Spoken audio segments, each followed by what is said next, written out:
Hello everyone. तो last class में हमने देख लिया था कि कैसे हम होम टैग का यूज़ कर सकते हैं या फिर एक div को प्रॉपर्टीज कैसे अप्लाई कर सकते हैं। और हमने div के अंदर भी child property and itself property अलग अलग पढ़ी थी, यानी कि पेरेंट प्रॉपर्टी। देन हमने वीडियोज वगैरह लगानी पहले ही सीख चुके हैं हम। देन आज का कंटेंट रहेगा हमारा कुछ सीएसएस से रिलेटेड ही। देन अगर सपोज करो, अगर हम इसमें सीएसएस देते हैं, इनलाइन सीएसएस का यूज करते हैं, देन आपका जो पेज है वो काफी लेंथी पड़ जाता है।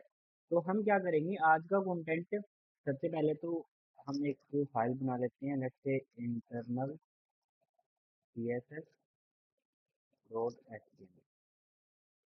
ठीक है, मैं वो प्लेट लेके आता हूँ। अब सपोज करो आज हम शुरू करेंगे इंटरनल सीएसएस। इंटरनल सीएसएस हमने पढ़ा था कौन सी सीएसएस होती है, जो कि आपके टैग के अंदर लगती है, हेड टैग के अंदर। और यूज करेंगे हम स्टाइल टैग का। अगर इनलाइन है तो स्टाइल एट्रीब्यूट, अगर इंटरनल है तो स्टाइल टैग। ठीक है, तो आज का जो कंटेंट है इंटरनल सीएसएस, यानी कि slide in the head tag using style tag. Okay, तो हेड टैग के अंदर लगाएंगे स्टाइल टैग का यूज करके। अब सपोज करो, अब सीएसएस लगाओगे किसको। सबसे पहली चीज, मान लो मेरे पास एक H1 है, हेलो। पेज को रन करेंगे, देन आपको आउटपुट मिलेगी। ठीक है, तो हेलो आपका प्रिंट हो चुका है। अब बारी आती है कि जब भी हमारे पास सीएसएस आ जाती है, लेट्स सपोज करो हेलो पैराग्राफ, हेलो पैराग्राफ आ गया। एंड देन नेक्स्ट क्या हो सकता है, नेक्स्ट आपके पास कोई भी इमेजेस भी हो सकती है, image dot slash then shopping cart. ये इमेज हो गया आपके पास, तो आपके पास कुछ इस तरीके का कंटेंट आ जाएगा। अब इंटरनल सीएसएस लगानी है हेड टैग के अंदर स्टाइल टैग का यूज करके। ओके, ठीक है। अब इसके अंदर किसको टारगेट करें हम, जो कि इसको सीएसएस अप्लाई हो जाए। अभी के लिए हमारे पास टारगेट करने के लिए क्या है, सिर्फ और सिर्फ एक चीज। अब एक एग्जांपल देखते हैं, जैसे सपोज करो कल हमने एक बॉक्स बनाया था। ठीक है, और इसको सीएसएस दी थी हमने कल। ये जो स्टाइलिंग है ये हटा देते हैं यहाँ से, सी एंड देन। ठीक है, कुछ इस तरीके का बॉक्स आ जाएगा हमारे। ओके, अब मैं सपोज करो ये बॉक्स 4-5 बनाने पड़ जाए आपको वेबसाइट में, एक ही सेम कंटेंट सेम डिजाइनिंग काफी सारे पेजेस के ऊपर हो सकती है। तो हम उसको अलग अलग तो सीएसएस देंगे नहीं। इनलाइन सीएसएस क्या करती है, आपके पेज की ऑप्टिमाइजेशन कम करती है, यानी कि उसको स्लो बना देती है, क्योंकि हम यूज करेंगे नहीं। अगर कर भी रहे हैं, देन आपको बार बार सीएसएस लिखनी पड़ेगी, कॉपी पेस्ट करनी पड़ेगी। तो इसको अवॉइड करने के लिए हमारे पास आती है internal CSS. But internal CSS में भी आपके पास होगा कैसे, टैग्स के थ्रू। सबसे पहले तो आप लगाओगे सीएसएस टैग्स के ऊपर। मैंने टैग्स डिफाइन किया कुछ इस तरीके से, प्रॉपर्टीज मेंशन करी। लेट से मैंने बोला कलर रेड हो जाए, देन कलर आपका रेड हो जाएगा, ये देखो। अब एक चीज और आती है, आपको वेबसाइट पे पर्टिकुलर का कलर चेंज करना होता है, जरूरी नहीं कि सारे H1 एक ही कलर के हो जाए, हेलो वर्ल्ड। अब मेरे को ये बताओ कि क्या कलर इसका रेड होगा या फिर इसका रेड होगा। चलो देखते हैं। H1 को सीएसएस दिया हमने, H1 को सीएसएस दिया, यानी कि वो पूरे पेज पे हर एक H1 पे यानी हेडिंग 1 को टारगेट करेगा, एंड देन उस हर एक एलिमेंट को सीएसएस प्रोवाइड करवा देगा, जो कि हम नहीं चाहते। अब जैसे सपोज करो हमारे पास पैराग्राफ्स है मल्टीपल्स, हमने कुछ पैराग्राफ बना लिए। चलो, अब पैराग्राफ में जरूरी नहीं कि सारा का सारा कंटेंट सेम हो।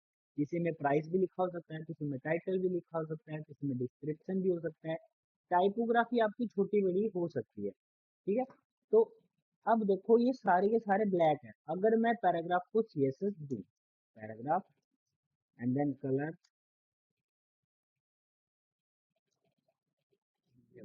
अब कलर ब्लू दे दिए, देन सब पे ब्लू अप्लाई हो रहा है। चलो मैं कोई और प्रॉपर्टी अप्लाई करता हूँ, फॉन्ट साइज 30 पिक्सल। तो 30 पिक्सल तो सब पे अप्लाई होगा, जो कि हम सब पे अप्लाई नहीं करना चाहते, इसको रिसेट करते हैं। सब पे अप्लाई नहीं करना चाहते, अगर सब पे अप्लाई नहीं करना, देन हम क्या करेंगे,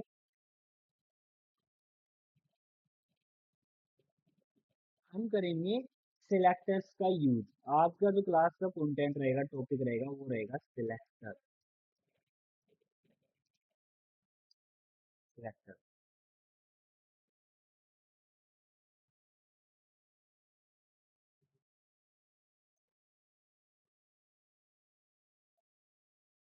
use to target the element और टू एक्सेस द एलिमेंट। अब एक एक एलिमेंट को एक्सेस करेंगे। सिलेक्टर का मतलब ही होता है सिलेक्ट करना या फिर टारगेट करना या फिर एक्सेस करना। ओके, देन अब हम क्या करेंगे, इस पेज में से पर्टिकुलर एलिमेंट को एक्सेस करेंगे। ठीक है, जैसे मान लो H1 आपके पास 10 जगह यूज हो रहा है, पैराग्राफ आपका काफी जगह यूज हो रहा है, मल्टीपल जगह यूज हो रहा है। देन हम क्या करेंगे फिर, उसको एक एलिमेंट को टारगेट करेंगे। सिलेक्टर्स हमारे पास होते हैं कुछ तीन टाइप के, three types of selector. Okay, first of all आपका आएगा यूनिवर्सल। यूनिवर्सल को डिनोट करते हैं हम स्टार। ठीक है, this will apply on the whole body. ठीक है, नेक्स्ट आपके पास आता है class, sorry ID.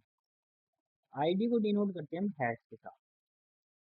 This will target the single element and must be unique. ठीक है, ये यूनिक होनी चाहिए, यानी कि जो एक आईडी आपने एक एलिमेंट को दे दी, देन वो सेम आईडी दूसरे एलिमेंट को आप टारगेट नहीं कर सकते। ठीक है, नेक्स्ट आपके पास आता है थर्ड नंबर पे क्लास। क्लास को डिनोट करते हैं हम डॉट के साथ। This can access multiple element with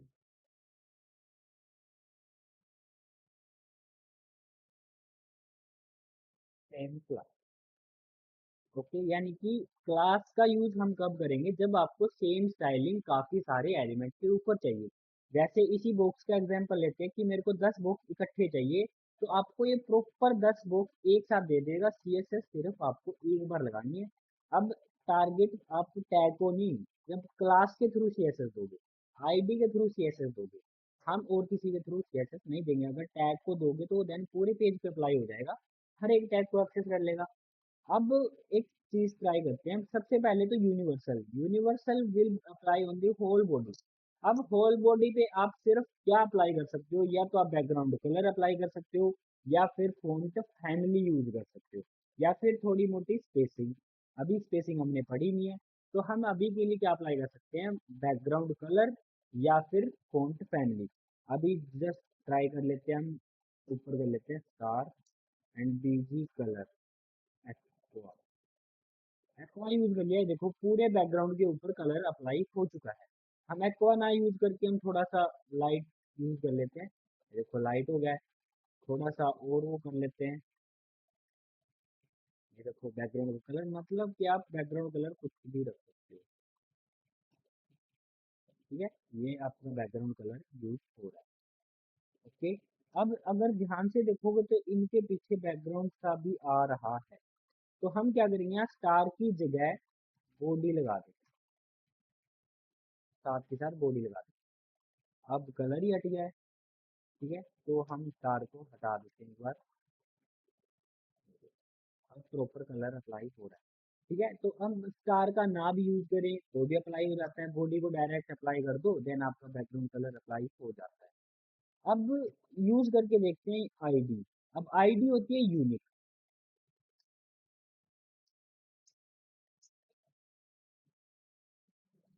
जो ये आईडी है, क्लास है, इनको हम बोलते हैं एट्रीब्यूट।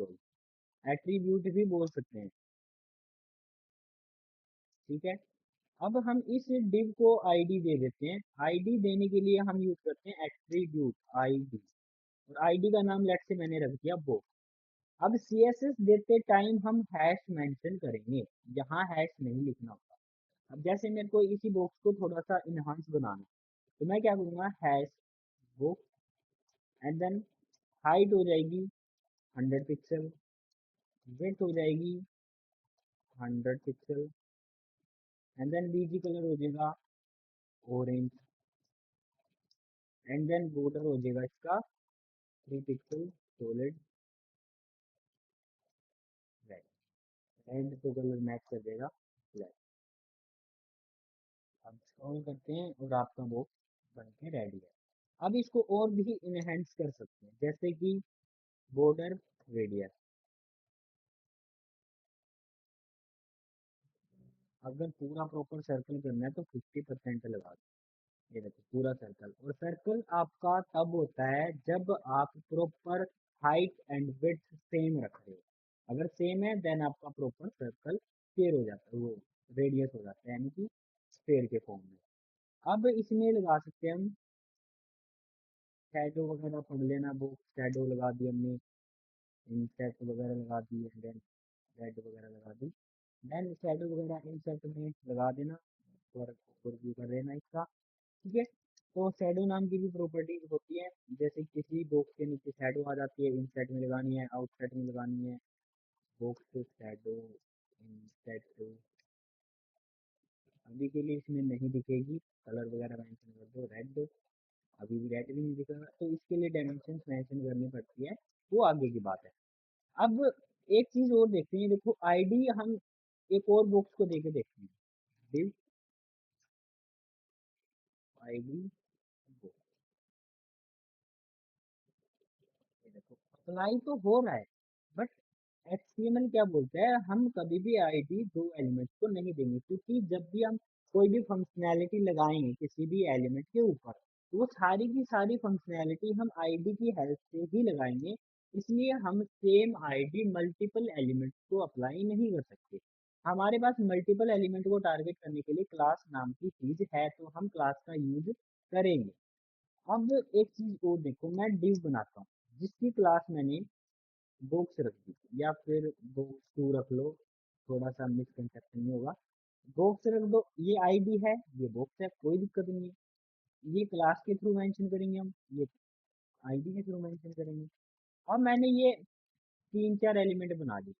अब अगर मैं इसको सीएसएस दूंगा तो ये देन इनको भी अप्लाई हो जाएगा। चलो ट्राई करते हैं। तो मैंने क्या दिया, dot box two. Height mention करो 100 pixel, and then width mention करो 100 pixel, and then BG colour mention करो yellow, and then border radius mention करो 50 पिक्सल, 50% कर दो। एंड देन बॉर्डर मेंशन कर दो 3 पिक्सल। तो ये ड्रैग, तो आपके पास कुछ इतने बॉक्स आ जाएंगे। तो बॉर्डर रेडियस में आएगा, बॉर्डर आएगा। ठीक है। तो ये देखो आपके पास जितने भी मैंने डिव बना रखे थे, वो हर एक डिव यहाँ पे प्रिंट हो जाता है, यानी कि जनरेट हो जाता है। तो इस तरह की सीएसएस का यूज करते हैं हम हमेशा।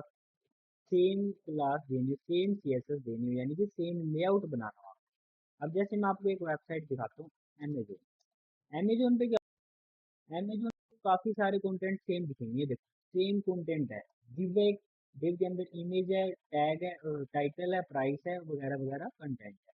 अब हम इसी तरीके का कंटेंट बना सकते हैं div के अंदर, और div को दे दो क्लास वो।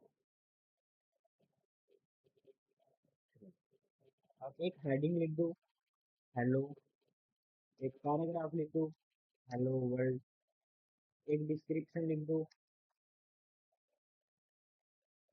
देन एक एक्शन लिख दो, प्राइस हो गया, एंड देन फिर पैराग्राफ में रेटिंग आ गई। तो आपके पास कुछ इस तरीके का कंटेंट बन जाता है। अब हमें इसको बढ़िया सा बनाना है, तो बुक्स थ्री को सीएसएस देते हैं, डॉट बुक्स थ्री।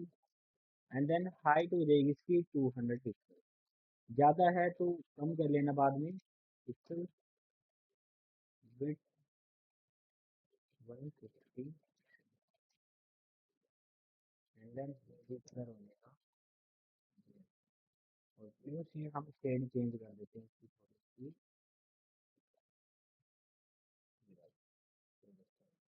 ज़्यादा ही छोटा हो गया। देन 200, 300 हाइट हो जाएगी और 250 इसकी वेट हो जाएगी। मतलब कवर कर रहा है। वेट बढ़ा दो 80 कर दो, 300। ठीक है, यानी कि पूरा पूरा कवर कर रहा है। अब हम क्या कर सकते हैं, इसको थोड़ा सा और बढ़ा देते हैं। फॉर्मेट कर लेते हैं। फॉर्मेट हो गया एंड देन बॉक्स बन गया है। अब इस बॉक्स को हम क्या कर सकते हैं, प्रॉपर रेडियस भी दे सकते हैं। Border radius 10 pixel, 10 pixel apply कर दो। देखो ऊपर से कॉर्नर हो गया। अब आप इसके हर एक एलिमेंट को चेंज कर सकते हो बिल्कुल प्रॉपर। अब ये ब्लू हो रहा है बाय डिफॉल्ट। ब्लू इसलिए हो रहा है क्योंकि हमने ऊपर CSS दे रखी है। अब इस CSS को हटा दो, देन इसके अंदर जो टारगेट है, देखो मल्टीपल एलिमेंट्स कैसे टारगेट करेंगे। जैसे डॉट बॉक्स 3 के अंदर जो H1 है उसको टारगेट करो। ये टारगेट उसी को करेगा। Font size 10 pixel. ये देखो 10 पिक्सल कुछ ज़्यादा ही छोटा होगा, देन 30 पिक्सल कर दो। आ गया नीचे। ठीक है। अब इसको कलर भी दे सकते हैं। कलर कर दो रेड, रेडमी एक्वा। एक्वा शायद विजिबल है, ये विजिबल है। ठीक है, इसी तरीके से हम क्या कर सकते हैं, डॉट बॉक्स 3H या फिर पैराग्राफ। कलर मेंशन करो, कलर कर दो इनका रेड। सबका रेड हो जाएगा एक। रेड हो गया। फॉन्ट साइज बढ़ा दो। फॉन्ट साइज हम कर देंगे 20 पिक्सल। ये देखो फॉन्ट साइज भी बढ़ रहा है। या फिर इसका बैकग्राउंड कलर थोड़ा सा चेंज करो। ये देखो प्रॉपर विजिबल है। अब इनकी स्पेसिंग वगैरह हम आगे करेंगे, अभी के लिए स्पेसिंग आपकी नहीं आई है। ठीक है। तो अभी के लिए हम कार्ड तो बना सकते हैं। तो ऊपर एक कार्ड बन सकता है आपका।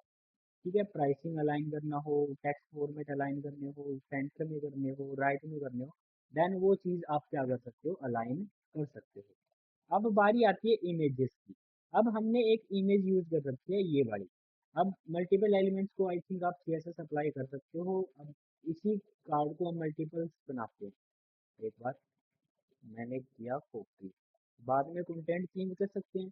अब ये टॉप टू बॉटम आ रहे हैं, ये भी टॉप टू बॉटम, ये भी टॉप टू बॉटम और ये भी top to bottom. And then ये 5 कार्ड बनाए तो वो भी टॉप टू बॉटम। हमें चाहिए कुछ इस तरीके का कंटेंट। ये हम पढ़ेंगे फर्दर क्लासेस के अंदर। अभी के लिए हम क्या करेंगे, फिलहाल तो टॉप टू बॉटम ही आएगा आपका कंटेंट, देन ऐसा ही बना लें, कोई चक्कर नहीं। अभी के लिए हम यूज करते हैं इमेजेस के ऊपर CSS। अब हमने एक इमेज ले रखी है, ये वाली। अब इसके ऊपर हम लगाते हैं ID या फिर क्लास। क्लास का नाम मैंने रख दिया इमेज। अब इस इमेज को भी CSS देंगे, डॉट इमेज।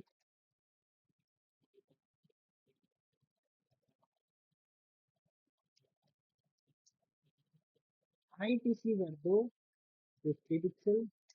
विड्थ इसकी कर दो 50 पिक्सल। क्योंकि ये आइकन नहीं है, आइकन है प्रॉपर, इमेज नहीं है। ये देखो आइकन है, छोटा होगा। हम इसको इमेज नहीं बोल सकते। ठीक है, आप यहाँ पे आइकन भी कर सकते हो CSS में। यहाँ पे भी क्या करते हो, क्लास का नाम आइकन। अब जितनी भी आइकन आप वेबसाइट पे यूज करते हो, उनका आइकन लगभग लगभग मोस्टली सेम होता है। ठीक है, तो आप क्या करोगे, सबकी क्लास सेम रख दो एंड देन CSS एक बार अप्लाई कर दो। अब हर एक एलिमेंट के अंदर जाके आपको अप्लाई करने की नीड नहीं पड़ेगी CSS। एक बार में अप्लाई करो, देन पूरे पेज पे आपकी अप्लाई हो जाएगी। ओके देन, नेक्स्ट चीज देखो, ये कार्ड का आइकन है, ये आइकन है, मोस्टली सेम ही दिखते हैं। ठीक है। अब देखते हैं कि अभी के लिए फिलहाल हम वन डायमेंशनल जो अपना चीज है वही बना रहे हैं, स्ट्रक्चर। अभी के लिए यही करना है कि टॉप टू बॉटम आपका कंटेंट आएगा। लेफ्ट टू राइट अभी हम कर नहीं रहे, वो फर्दर प्रॉपर्टीज करेंगे जब आपकी कवर हो जाएगी उसके अंदर। ठीक है, अभी के लिए मैं आपको प्रैक्टिस के तौर पे कुछ टैग्स लिखवा रहा हूँ, वो पढ़ लेना। प्रैक्टिस टैग्स हैं, सेक्शन, आर्टिकल, लेफ्ट, ऊपर। वैसे तो बिल के बाद इनकी नीड नहीं पड़ती, बिल सारा काम अपने आप ही कर देता है। साइड, एंड देन सेक्शन होगा, आर्टिकल होगा, नया होगा, पोस्टर होगा, फाइल होगा। ठीक है, कुछ उतने टाइप के टैग यूज करके देखना, जैसे नए बार में नए बार बनती है, साइड में साइड का सेक्शन, जैसे ब्लॉग पोस्ट बनती है। देखो कुछ इसी तरीके का आर्टिकल बनाने में हेल्प करते हैं ये वाली चीजें, ये वाले एलिमेंट टैग।